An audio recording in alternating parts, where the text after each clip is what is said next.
Welcome to our daily devotional. We'll begin in just a few moments. Thank you.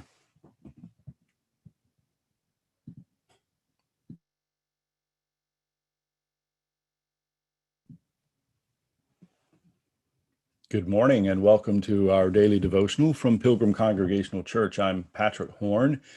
This week we have been looking at a passage from Paul's letter to the Galatians, chapter 4, verses 4 through 7. And this morning I'd like for us to focus on verse 5. We've spent some time this week, including in last night's Bible study, talking about how Paul viewed the world, and particularly how what Paul is speaking of that we are enslaved to, that human beings are enslaved to. So I want us to focus on verse 5 this morning, and I'm going to read Galatians 4, chapter 4, verses 4 and 5. But when the fullness of time had come, God sent his Son, born of a woman, born under the law, in order to redeem those who were under the law, so that we might receive adoption as children.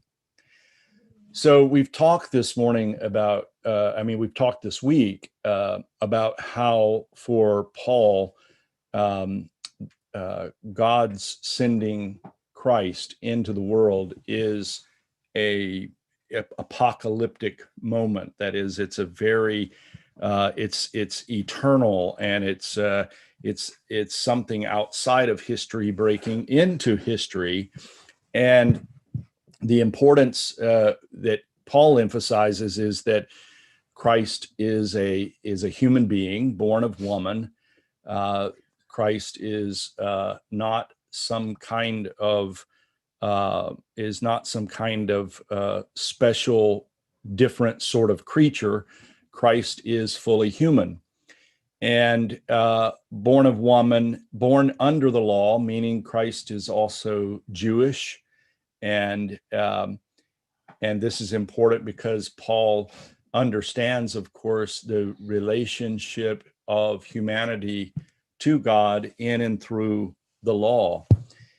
Then in verse 5, which I want us to focus on, in order to redeem those who were under the law, so that we might receive adoption as children. So it's important, I think, to understand what it is that Paul thinks that we're being redeemed from.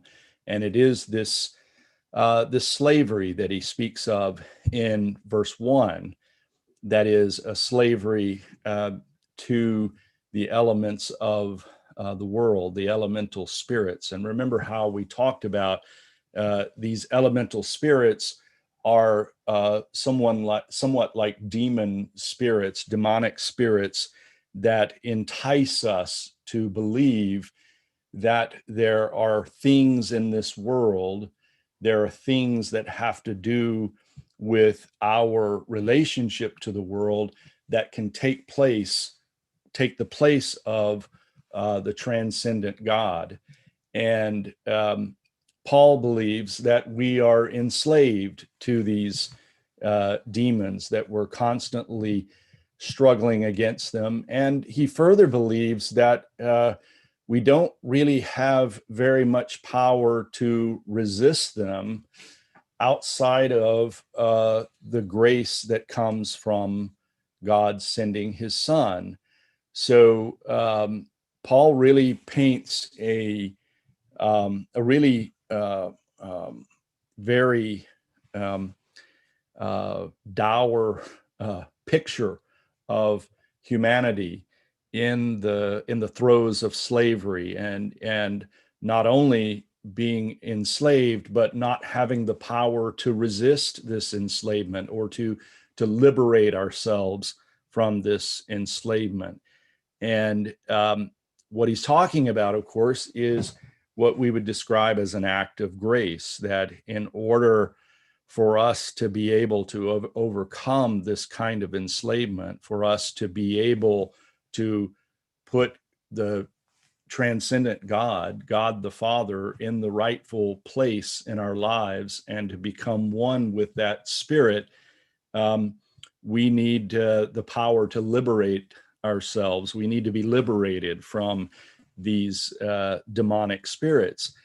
And so God does this, gives us this power, first of all, by intervening into history with his son, that is the Christ, and further, as we'll read later this week or tomorrow, by giving us the Spirit. But what we're redeemed from are these spirits that are and that they are consistent in some way with our trying to follow the law. There's an interesting pattern in Paul that is might be difficult to grasp sometimes, but it is that there is this distinction between Jews and Gentiles in that they have a different history, and Jews are expected to live under the law and the covenant of the law, and yet Paul seems to make it clear that both those who try to live under the law and those who do not have access to the law are both enslaved. Both groups of people are enslaved by these demonic spirits and in need of redemption. And in the second half, when he says, so that we might receive adoption as children, that's usually a reference to the Gentiles, because they are not considered to be a part of the tradition, the Jewish tradition, of course. And so they become adopted through Christ. There are limitations, I think, to that metaphor. As we pointed out last night, I don't think it means that Gentiles were not a part of creation, a part of God's good creation. Rather, that it simply means, I think, that adopted in the sense that we have, because we're enslaved by these demonic spirits, we have moved away from the Spirit of God. So I think very important to try to understand that Paul is struggling to explain God's grace in the context in which he's living and working, and that he's doing this in terms of these analogies of inheritance and adoption. Let's close with this word of prayer. O God, who hast formed all hearts to love thee, made all ways to lead to thy face, created all desire to be unsatisfied except in thee. With great compassion, look upon us. Our presence is our prayer, our need, the only plea we dare to claim.